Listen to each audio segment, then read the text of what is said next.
This week in the business of tech, adoption of AI tools in the workplace is on the rise, and we look at the ecosystem sprouting up around it and the concerns over confidential information leakage. The Justice Department is combating ransomware, but cybercriminals are finding new ways to exploit technology, and they're hiring. The FTC's proposed ban on non-compete agreements has received public support, and the economy is showing growth despite slowing business investment. The global economy is brightening with steady hiring and worker compensation stabilizing. Oh, and Maryland has proposed a 4-day workweek pilot with incentives for companies. All these stories and more. Hit those like, subscribe, and the notification button, and help us pay the bills. And here are this week's stories.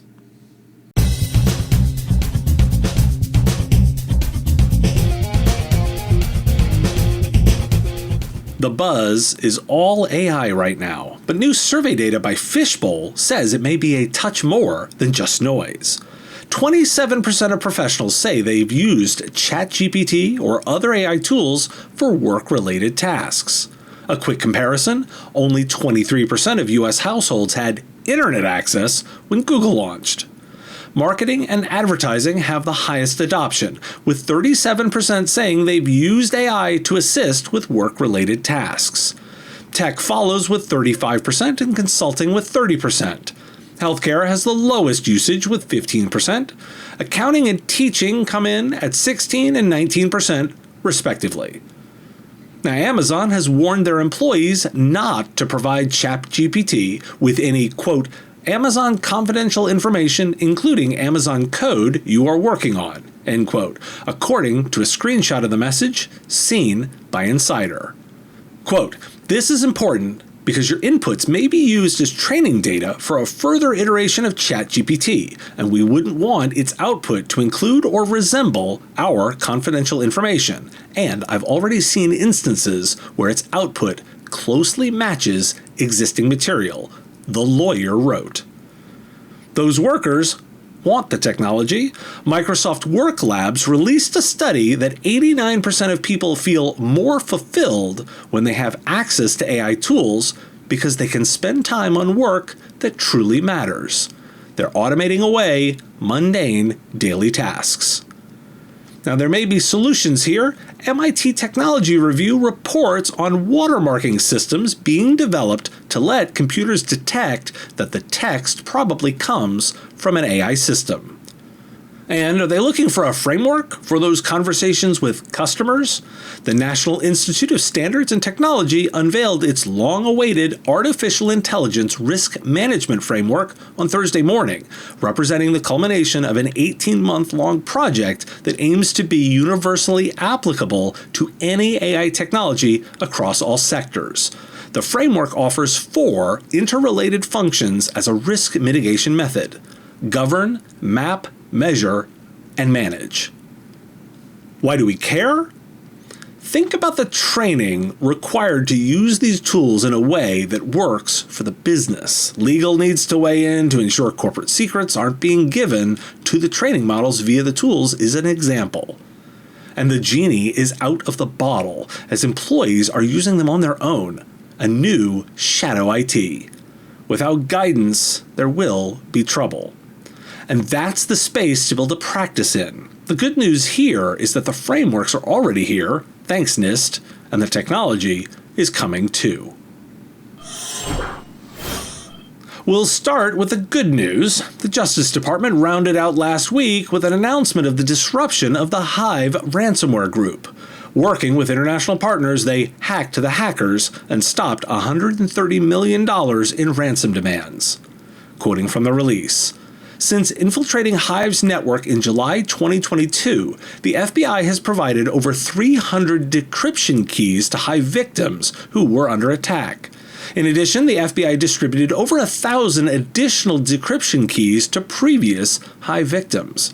Finally, the department announced today that in coordination with German law enforcement and the Netherlands National High-Tech Crime Unit, it has seized control of the servers and websites that Hive uses to communicate with its members, disrupting Hive's ability to attack and extort victims. And now the bad news. From CISA, at least 2 federal civilian agencies were exploited by cybercriminals as part of a refund scam campaign perpetuated through remote monitoring and management, or RMM, software. The trick? Getting users to download Screen Connect, now ConnectWise Control, and AnyDesk via a phishing email, which the actors used in a refund scam to steal money from victims' bank accounts. So want to give them feedback? CISA has posted its 2023 planning agenda. Here's the bit you care about. Quote, "The 2023 planning agenda includes efforts to address the following risk topic areas: remote monitoring and management vendors, managed services providers, and managed security service providers. Advance cybersecurity and reduce supply chain risk for small and medium critical infrastructure entities through collaboration with remote monitoring and management, RMM tools, managed services providers, and managed security service providers." Why do we care? I get the screams I'm hearing right now from listeners that the products named aren't RMMs. So, who do you think clients will listen to? CISA or you? The media covering the event or you? Rather than get into academic debates over the naming, focus on what matters. CISA is working on this space, understands the terminology, and is working on the IT services space. The FBI has proven that government can get results when focused, so expect more results. I've discussed the proposed ban on using non-compete agreements proposed by the FTC. Comments are rolling in, now over 4,400 from the public on the government's website. Axios analyzed the comments, and their review found just one opposing the ban. And it's not just tech in there too. Doctors are keen on the change. Non-competes bind about 45% of primary care physicians, according to one survey. The comment period goes to the end of March.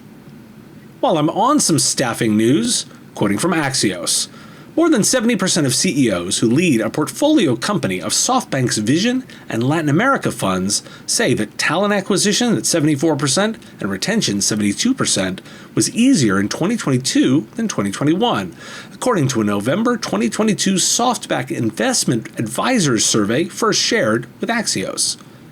A separate survey from ZipRecruiter previously found that about 80% of recently laid off tech company workers found a new job within 3 months of starting their search.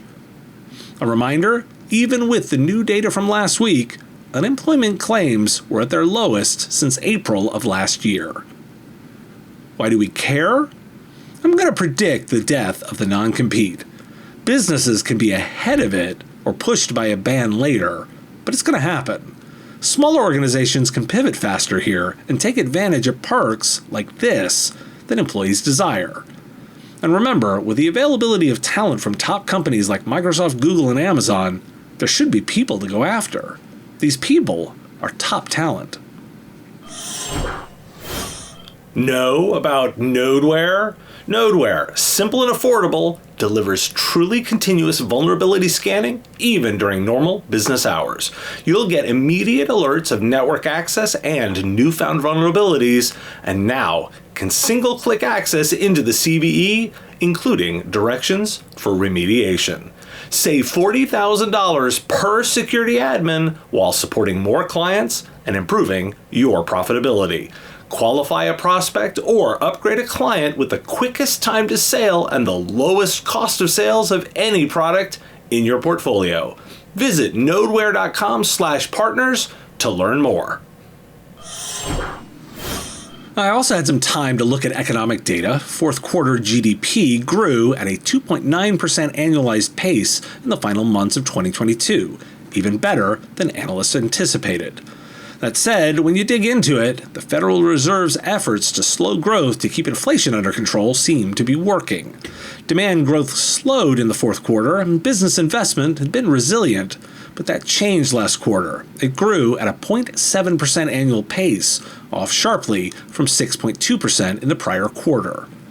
Personal consumption, representing about 70% of all U.S. output, came in below forecasts, signaling Americans aren't reaching for their wallets as they had earlier in the pandemic. Growth in business inventories also suggests a more cautious consumer. Other data of note, according to the Economic Innovation Group, there were 1.7 million applications for new businesses that were likely to hire employees in 2022. This bipartisan organization analyzed data from the U.S. Census. That's down slightly from 2021's record of 1.8 million, but still well above pre-pandemic norms. Last year's applications are up nearly 28% from before the pandemic. Why do we care? Creating all these new businesses should be perfect for small business-focused IT services companies. Fingers crossed that the Fed is landing the plane in that area of soft landing they've talked about, but regardless, nearly 3 million new businesses were created in the last 2 years. And as longtime listeners know, these companies come with none of the legacy baggage of their competitors about technology. They'll be looking to be cloud-first and agile, so serve them on their terms. A couple of announcements. Ingram Micro announced a series of enhancements to its cloud marketplaces globally around Microsoft Azure and New Commerce Experience, or NCE. Among the features now readily available to Ingram Micro channel partners are greater real-time visibility into Microsoft Azure billing, plus new Microsoft NCE billing configurations to help simplify and speed subscription management. The information reports that Microsoft is working on an Azure cloud service that will let multiple organizations pool data from their business operations in what is known as a clean data room, according to 2 current Microsoft employees. The service will allow 2 or more entities to search the data, apply machine learning models to the pooled data, and get results back, all without seeing the other party's data. And finally, Jamf, who help manages Apple devices, announced it is now helping approximately 71,000 active customers with Apple products and runs on about 30 million devices worldwide. Why do we care? Cloud via distribution is undoubtedly a sign of the maturity of the model. I included the Jamf data to get a sense of the size of the provider, a relatively large number. The major MSP players are roughly quoting around 14 to 20,000 customers. So, some tactical data for your day. I reported yesterday on the economic growth numbers. Moods are certainly brighter. Quoting the Washington Post, "The outlook for the global economy in recent weeks has unexpectedly brightened, and with the United States, Europe, and China all outperforming expectations and avoiding, at least for now, some predicted stumbles. American employers continue to hire at a steady clip, while the latest European manufacturing gauges signal expansion, and Chinese consumers are spending again. Much of the improvement in the world's 3 main economic engines, however, is more the result of disasters averted rather than any new boom." And how about this from Axios? A major undercurrent of last year's entire economic policy debate has been this question: is compensation for American workers spiraling upward because of a tight job market destined to fuel inflation? New data points decidedly towards no. The Employment Cost Index, which is the gold standard of measures of worker compensation, rose 1% in the final 3 months of 2022, below the 1.2% analysts had expected. Growth in total compensation had its recent peak in the first quarter of 2022 at 1.4%, then rose more slowly in each subsequent quarter. Put differently, compensation rose at an annual 5.8% rate in the first 3 months of 2022 and a 4% annual rate in the final 3 months of the year. Some other good data: ADP's job report says private employers added 235,000 jobs in December. Job resurgence was seen in the last 2 months of 2022, led by consumer-facing service industries. Hiring was strong across small and medium establishments, while large establishments saw a drop of employment of 151,000 jobs. Why do we care? The mood is lighter. I want to highlight how news often struggles to report good news, so we should notice when it happens. For those in services, the data continues to stack up. Combine this data with the company creation data reported earlier this week, and there are many reasons for SMBs to be hopeful. I have a feeling I'll be doing periodic AI segments now. With the adoption numbers I reported earlier this week, there's a there and an actual consulting and advising needs for customers. So, a few updates. Fiverr, the marketplace for freelancers, has released some data on demand. Per reporting in VentureBeat, the company is reporting a surge in companies trying to use or create products that use generative AI engines, with a 1,400% increase in searches for AI-related services over the last 6 months. To that end, companies have been looking for skilled freelancers who can also help them build AI-powered applications. There's also sizable demand from organizations for help building prompts for generative AI engines. And with the release of ChatGPT and some other of those generative AI programs, we may see a flurry more as the industry puts aside some of their ethics pledges to avoid being left behind. Remember that 2016 Microsoft research bot Tay that started spewing offensive and racist comments? Think that. Axios with a summary, as you can expect companies like Google and Meta to release products they may have held back on previously. And that may be ahead of any regulation, which another article examines. There's the new NIST framework I talked about already, which is voluntary. The regulatory impact in the US may be a patchwork. Still, the EU approved the Artificial Intelligence Regulation Act last December, with the European Parliament set to vote on it this spring, and adoption by the end of 2023. And the US and EU Friday signed an agreement to collaborate on responsible advancements in AI. So we may end up with the EU's rules. Why do we care? The demand for freelancers is part of the demand overall. Sure, we need to watch if this sustains. Market demand came quickly, and don't sleep on this opportunity. Customers will want not only to use the technology, but also think through the implications and keep an eye on any regulatory impacts. And that's why you use a voluntary framework. I spotted the announcement of a company that's come out of stealth mode with a $10 million investment behind them of interest. Guardz, a company with a two-part offering aimed at protecting SMBs. A SaaS-based set of low-code security tools designed for businesses using cloud services, designed to be implemented without any specific security or advanced technical expertise, and insurance to help cover organizations in cases where something is disrupted. The startup is launching initially in the US, and along with that, it's announcing that $10 million in funding. Now, I want to cite this quote from TechCrunch. The coupling of insurance with cybersecurity products is becoming more commonplace these days. Others that are building similar products include Act Zero, which launched in 2021 and also targets SMBs, Cowbell, which raised $10 million last year and also targets SMBs, Stoic out of France, AtBay, backed by Microsoft, and Coalition, which is now at a whopping $5 billion valuation. Why do we care? This software plus insurance combo is a prediction I made 2 years ago. What's interesting to me is that most of the names are entirely new and are not channel-focused companies. SaaS disrupted some of the rigid nature of SMB acquisition, but most customers still seek expertise and advice, so lean into that. Tech Isle out with 8 key SMB and midmarket trends.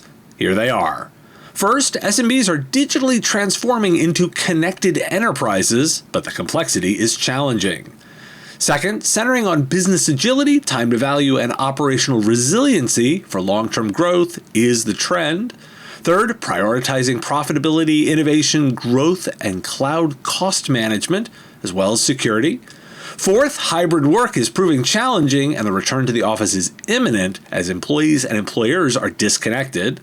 Fifth, expected revenue growth in 2023 is 5.8%, with 54% of SMBs likely to grow by more than 5%. Sixth, SMB IT spending increases in 2023 expected to be 4.9%. 46% of SMBs will likely increase IT spending by more than 5%. Seventh, 29% of SMBs have a strong preference for OpEx-based as-a-service purchasing models. And finally, number 8, agility, time to value, meeting scaling IT demand with a limited budget are key drivers of an as-a-service technology adoption. And how about one from Analysis Mason, their key trends? Early adopters will drive SMB IT spending, rising energy costs will affect SMBs' IT spending decisions, and environmental, social, and governance initiatives will become a priority for SMBs. So who are SMBs spending with? The analysis offers that SMBs are the new enterprise light accounts and will look to manage services providers for more than IT management and will spend more than $66 billion on operators' IT solutions, excluding communications. What are the SMBs spending on? PC and device as a service models will shift focus from device procurement to a fully integrated IT experience. The adoption of platform as a service solutions will increase to drive IT resource efficiencies for SMBs, and cybersecurity will remain a top priority. Rapid growth in SMB spending on software as a service solutions will be led by BI, enterprise resource planning, and line of business software. A couple of data points from the list to extract. As SMBs accelerate their digital transformation initiatives, especially those driven by post-pandemic trends, the early adopters segment is expected to increase from about 10% of the 145 million SMBs worldwide to approximately 15%. These are SMBs that have typically adopted modern technologies and tested new features and product sets, and as a result, have spent more than the average on IT. As a result, SMB's IT spending through MSPs is expected to grow 11% year over year from $279 billion US in 2022 to $311 billion in 2023. SMBs will increasingly look to telecom providers for IT advice, support, and services. According to the survey, 80% of SMBs consider taking IT services from operators. Why do we care? There isn't necessarily anything groundbreaking here, although I was surprised by the shift in early adopters data. 5% may not seem like a lot, but when I mention it's 5 million SMBs, that's a lot of companies. I've mentioned that I disagree with Tech Isle on the return to the office trend. We'll see how that one plays out. Need another example of the 4-day work week? I've got a good one. Some workers in Maryland may end up with the new schedule if the General Assembly there gives the green light to a bill that creates a pilot program offering incentives to companies that cut the work week from 40 to 32 hours without reducing salaries. The Maryland bill will get its first hearing in the Senate there early next month. The lead bill sponsors in the House said the bill had garnered a lot of attention in Annapolis from lawmakers and lobbyists, some of whom expressed their clients would be interested in offering a shorter work week. Whether the bill is passed is still uncertain. Along with administering the program, the State Department of Labor would encourage participation and gather data about their experience. The bill proposes spending a total of $750,000 in tax credits annually. It also calls for the governor to allocate $250,000 for fiscal years 2025 through 2028 to the Department of Labor to administer and publicize the program. Now, why do we care? Paying businesses to try the model out is certainly one way to reduce any possible risk, and that's why it's an incentive. Any Maryland-based companies should be watching this one, and those in the other 49 states should consider whether a call to your representative is worth it. This trend is growing step by step. Now, business owners don't need an incentive to run their own pilot, of course. The AI space continues to move fast with a flurry of news. OpenAI has released a web-based tool to help determine if the text provided is AI-generated. It generates false positives and false negatives, and offers a 5-point scale of results. Very unlikely to have been AI-generated, unlikely, unclear, possible, or likely. The company is also now offering ChatGPT Plus, offering general access to ChatGPT even during peak times, faster response times, and priority access to new features and improvements. Plans start at $20 a month. The company is also exploring other options for offerings. OpenAI isn't the only one with a detection tool. GPT-0, Fictitious.ai, and Writer.com are in that space too. Watermarking tools also appear in the news, with ideas like inaudible watermarks for AI-generated voices. An ecosystem is sprouting up around ChatGPT as well. I noted the release of a product called Ghostwriter, which is a plugin that brings ChatGPT right into Word. Google is reportedly testing its competitor options too, including one called Apprentice Bard. And like Amazon earlier this week, Microsoft's CTO office warned staff that they could use ChatGPT as long as they don't share sensitive data. Why? The same as Amazon's concern, the possibility of it being used in future models.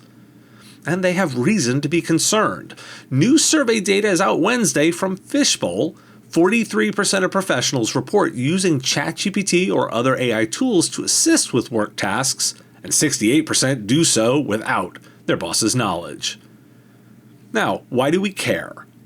That last data point, without their boss's knowledge. It's shadow IT all over again, with products slipping in unbeknownst to the organization. Let's take the lessons of shadow IT, not blocking usage, but having conversations with owners and managers about education and communication. This space is moving quickly, and sure, some of this may end up being hype. There are going to be competitive products fast, new add-ons, and an ecosystem of providers around it. This should sound pretty familiar. A couple of security stories worth talking about as well.